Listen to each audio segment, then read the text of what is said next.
Dobré ráno, je dneska posledného júna, čiže deti si dneska berú vysvedčenie a mne končí ťažká mesačná marotka, takže konečne budem môcť zase sa začať niečomu solidnému venovať. Ako vidíte, všetko nám tu krásne kvitne a pomerne všetkému sa darí, takže naša záhrada a aj biologická ochrana našej záhrady funguje v poriadku. Dneska som sa rozhodol, že vám ukážem, čo sa tu udialo za ten čas, kým som marodoval a kým som bol ako si vyradený z boja. Oharky aj vďaka vermikompostu pekne sa im darí. Tuto naše súdružky, brigádničky pracujú na úprave vermikompostu a tu už vlastne máme pripravený vermikompost, ktorý je od brigádničiek očistený. Mačky sa nám pomaly schádzajú na raňajky, prechádzajú okolie a starajú sa o to, aby tu myšičky a žiadna iná háveť nemala šancu. Dneska som sa rozhodol, že vám ukážem veci pomerne, to znamená, že aby som vám ukázal, ako to vyzerá s kompostom a bez kompostu. Ako vidíte, tak už sa nám začínajú dariť prvé papriky, bez fólie, bez všetkého, už to prináša prvé plody. V podstate zemiaky, všetko ide, jak sa slúši a patrí, a dokonca už dneska, alebo lepšie povedané, už zhruba tento týždeň už sme začali prvé zemiaky kopať. Má to docela dobrý úspech. Tuto vám chcem ukázať, ako sme využili kompostovisko, ktoré je naplnené. Momentálne sú tam na vrchu posadené baklažány. Pomerne pekne sa im darí. Všetko nám to rastie a ako vidíte, aj po veľmi teplej noci, tak tá zem je krásne vlhká, lebo má mimoriadnu absorpčnú schopnosť na vlhkosť. Tuto vám chcem ukázať tento rozdiel. Keď sa pozriete, takéto kompostovisko som prednedávnom doplnil, tak vlastne to kompostovisko bolo kopcom. Už ako vidíte, tak dôležité je to, že normálne dole pracujú dažďovky. Že ľudia, čo hovoria, že zožerú mi korienky, tak prosím, pozerajte sa, takto vyzerajú baklažány, ktorým dažďovky zožerali korienky. Nezožeralo nikomu nič, lebo dažďovka o korienky nemá záujem. Susedia sa o mňa vzorne starajú, takže druhé kompostovisko sa už plní. To znamená, že nosia mi trávu, všetok zelený odpad, všetko, čo sa dá zužitkovať, všetko nosia sem. A vlastne, ako vidíte, tu je už pripravená mašina, v ktorej sa osieva kompost a v podstate toto kompostovisko, ktoré už vlastne je pripravené na rozobratie, a ostalo tam len asi už 4 kubíka kompostu, tak vlastne toto kompostovisko už teraz, ak Boh dá, bude mať do sily, tak do konca budúceho týždňa by malo padnúť. A na tieto dve miesta by sa mali znova postaviť nové prázdne kompostoviska, lebo očakávame veľký prísun zeleného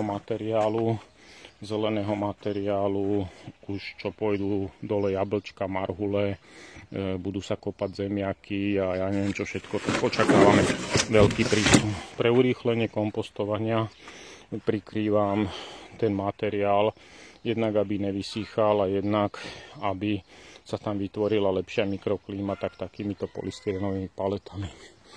Mnohí ste sa ma pýtali, ako polievame. Tak my polievame takto.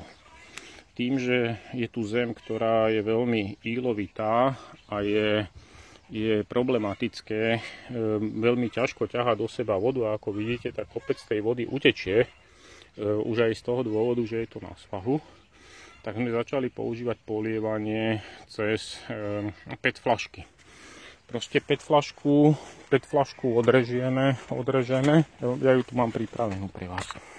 Proste zoberieme obyčajnú PET flašku, odrežeme na nej dno alebo áno, no, pozor, tento vrchnáčik tam nemá byť. Takže oprava, pardon, takže teraz je to už upravené. Vrchnáčik samozrejme dáme von a keď sa pozriete na spodu, sú vyrezané dva také trojuholníky. Neviem, či je to vidieť. Vlastne dve trojuholníkové diery, čiže dva rezy do V. Jednoducho je to len prehnuté donútra, hotovo, bodka. Čiže takto si nejako pripravíme tú PET flašku a potom už nám vlastne stačí len takáto rúla. Tú rúlu, keď je zem mäkšia, tak stačí ju zatlačiť do zeme. Keď je tvrdšia, dáme cez vrch dosku a udierame na tú dosku. A keď sa pozrete, tak v tej rúle ostane tá zem. Čiže postupne viete vybrať taký otvor, aký potrebujete pre tú fľašu. Tú fľašu tam jednoducho vložíte, obsypete zemou a máte to na sezónu pripravené. Keď sa pozrete, tak ten efekt, aj keď sa to snažíme polievať, jak vieme, tak ten efekt je dosti slabý bez tých fľašiek. Trebárs táto by ešte bola trošku k svetu. Čiže ten efekt bez tých fľašiek je dosti slabý, lebo tá vlhkosť tým, že je tu tá zem taká glejovitá, tak vlastne tá vlhkosť nám ostáva na povrchu, málo preniká do hĺbky, často nám tá voda utečie, trebárs jak tu, lebo je to všetko na kopci. No a keď sa pozrieme na to miesto, kde sa tie fľašky používajú, tak tam už je to trošku iné kafe. Hej. Čiže ja osobne tie fľaše používam relatívne rád a relatívne dobre. Samozrejme, že pomocou tých fľaší, jak sme si v minulosti hovorili o vermikomposte zarobenom, alebo lepšie povedané vermičaji zarobenom v súde, tak vlastne tu už máme zase pripravený výluh. Vidíte, že ešte aj riasom sa tam páči, takže vlastne tým čerpadlom priamo tento výluh sa nám veľmi pekne darí dávkovať do tých fľaší. Tu vidíte, že ďalšie kompostoviská sú pripravené a teraz by som vám chcel dať do pozornosti toto. Toto je bežná štandardná cukina, ktorú sme zasadili. Má už aj pomerne pekné plody s tým, že táto cukina je zasadená asi v 4 kýbloch vermikompostu. Čiže nie je to úplne materiál, ktorý je blenový, ako ten materiál, tá zemina, ktorá je tu, už bola podporená vermikompostom. Vidíte, že farba krásna, listy nádherné. Ale teraz by vám dal do pozornosti tieto cukiny. Kde vlastne zase sme využili ten režim toho vermikompostu. Čiže ja priložím ruku na tento list, aby sa to dalo porovnať, alebo na tento. A ideme priložiť ruku na ten druhý list. Zase, aby sa to dalo porovnať. Čiže ruka, list. Vidíte, že tie listy sú asi 3-krát menšie a to už tam kompost je. Hej.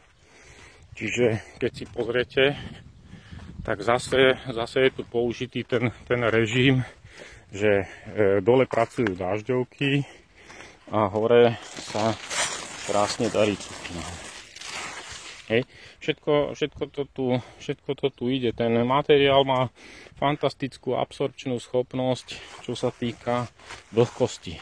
To je jak jedna obrovská špongia. Proste to do seba to vlhko násaje a môžete tam pustiť 100 litrov vody do tej ohrady, ona proste nevytečie. No a vlastne o tom hovorí aj tá džungla. Proste tie listy sú obrovské. No, tuto už sa chystá ďalší kompost na spracovanie. A včera sme síce cukiny oberali, ale tam dole je vidieť, neviem, jak vám to ukážem, je vidieť. Nechcem tu moc do toho sahať, aby tie listy nepolámal. Takže biologická ochrana je na kontrole. Takže momentálne hovorím, cukinám sa veľmi pekne darí a všetko to rastie jak z vody, alebo lepšie povedané budem používať ako z vermikompostu. No a teraz tuto na tejto hriadke ešte na jar boli kompostoviská. To sme si už o tom hovorili, že kompostoviská sme zrušili. Hnojivo a všetko ostatné tam ostalo. Ja osobne som není rád, že sme tu zasadili papriky, lebo tým, že je to tu otvorené od vrchu, tak dosť brutálne tu fúka a paprika nemá rada vietor. Čiže ten vietor im jednoznačne nesvedčí, lebo tí vnútri tam za vetrom tí sú mnoho krajší. Ale zase by som chcel dať do pozornosti tento jeden chrén. To je chrén, ktorý rastie vlastne z vyhnojenej zeme z vermikompostu. Hej. A keď sa otočíme, tak tuto je bežný chrén. Tuto je bežný chrén, ktorý rastie bez kompostu. Hej. Čiže postavím sa zhruba tak na pol cestu, takže to zatočíme. Kompostový chrén, nekompostový chrén. Kompostový chrén, nekompostový chrén. Takže, jak vidíte, neviem, vidíte, nevidíte, urobte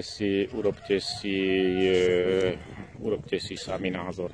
Tuto som kompostový chrén už nám tienil, už bol taký velikánsky, takže vlastne som kompostový chrén zdecimoval s tým, že som pooberal som z neho listy, alebo odrezal som veľké listy, som poodrezával, aj tam vzadu vidíte kompostový chrén. Čiže poodrezával som tie listy a použil som ich na krmenie. Čiže jednoducho som ich dal normálne do krmiva. Tuto máme ďalšie dva kompostéry, ktoré sú v plnej prevádzke. Ak sa pozriete, tak je normálne vidieť para. Takže momentálne už tu prebieha horúce štádium kompostovania. A vôbec nemám z toho strach, že je tu horúce štádium kompostovania, lebo kompostovisko je plnené proporčne. Ako som mnohým ľuďom hovoril, že môžete dávať aj zelenú trávu, ale musí byť tá tráva plnená proporčne. To znamená, že tej trávy je tam len asi 5 cm vrstva. Vidíte ju tam? Len asi 5 cm. Čiže to kompostovisko je do tejto výšky plné kompostom, ktorý je zabehnutý a to teplo vlastne vzniká len v tej hornej vrstve. Čiže tí dážďovky majú šancu vo veľkej časti toho slobca uniknúť a tam si bez problémov prežijú, kým tá horúca fáza prebehne. To znamená, pozrite sa, tu máme jednu 1000 môžku. A 1000 môžka není veľký kamarát, lebo je to predátor. Tá by nám žrala žižali. No, ale odskočil som.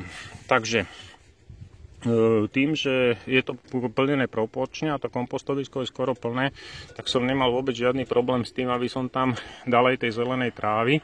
Dokonca, aby som ju takto zadusil, aby tam rýchlo prebehlo to skompostovanie, lebo prehriatie nastane len v tej vrchných, 10-15 cm, ale ďalších 35 cm, 40 cm ostane neprehriatých a tí dažďovky tam môžu uniknúť a bez problémov žiť.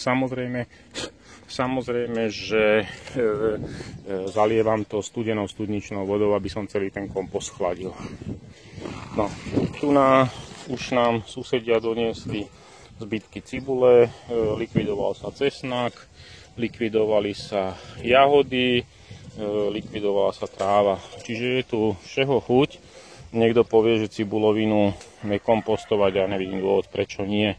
Predsa cibulovina tiež sa rozloží ako biologický materiál a bez problémov nám to prinesie život. V podstate, aby som túto zmes odľahčil, kde je vlastne toľko tej trávy, tak tú zmes potom odľahčíme ešte kartónmi, s tým, že ich do nej natrháme, ktoré kartóny vypijú časť tej šťavy, ktorá vznikne. A vlastne celá tá zmes ostane taká ľahšia, no neviem, jak bych to nazval. Tuto, čo počujete za nami, tak to nie sú ovečky, nepasujú sa nám ovečky, ale tuto máme takto zatlačený hliníkovú tyčku a na vrchu máme konzervičku. A vlastne všetky tie vibrácie, ktoré tá konzervička vydáva, sa po tej tyčke prenášajú dole do zeme a tým si robíme ochranu proti krtkom, krčiciam, hrízcom a ja neviem čomu všetkému, aby nám nenarušovali korienky a zbytočne to tu neprerývali. Ako vidíte, aj tu sú dané fľaše, čiže kde sa dá, snažíme sa používať tú fľaškovú technológiu, kde jednak do tej fľaše sa nám lepšie aplikuje to hnojivo, ide to priamo ku koreňom.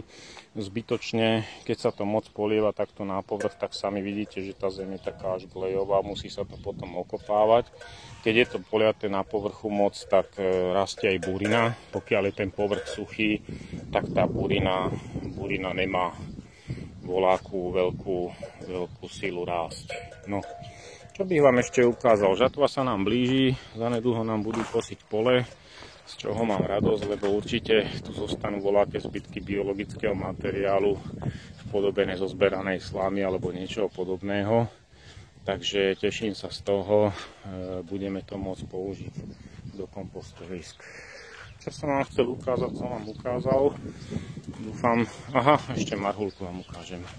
Marhulka, ako som vám hovoril, tak snaží sa dievča, aj keď teda jej vek je úctihodný. Tento rok nám mrzlo, akurát keď bola v kvete, takže moc kvietkov nám pomrzlo, ale aj tak si myslím, že má nasadené pomerne pekne. No a s týmto by som asi celé video mohol aj ukončiť. Popriať vám príjemný a úspešný deň. Možno, že by som sa chcel poďakovať aj pánom doktorom v Trnavskej nemocnici na chirurgii, že mi asi zachránili život, takže po mesačnej marotke už sa teším znova do boja a do práce. Posielam vám jeden taký romantický pozdrav a prajem vám všetko dobré a príjemný deň, veľa zdravia a šťastia. Dovidenia, všetko dobré.